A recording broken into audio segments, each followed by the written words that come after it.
தொண்டோடத்துல அறுவை சிகிச்சை செய்து உள்ள கோல்டு நெட் ஸ்கூல் வச்சிருக்காங்க ஐயாவுக்கு. ஐயா இந்த மாதிரி ஸ்டாண்ட் போட்டு நடந்து வந்தார். திரும்பி இல்லைங்க, நடந்து போங்க, நடந்து வாங்க, ரிட்டர்ன் வாங்க.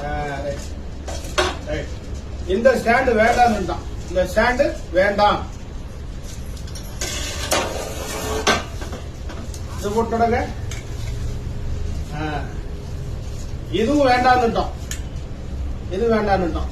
அவர் தானாவே நடப்பார். என்னது வாங்க, தானாவே நடப்பார். இருந்தாலும் அந்த பயத்தை போக்குறதுக்கோசரம் இந்த கைத்தறியை கொடுத்து நடக்க சொல்லியிருக்கோம். இந்த கைத்தறி போட்டு நடந்துகிட்டே வந்தாருன்னா அடுத்து இந்த கைத்தறி தேவையில்லை.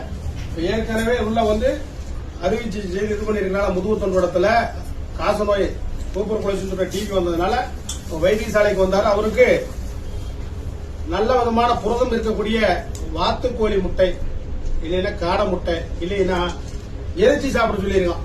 புரியுதா?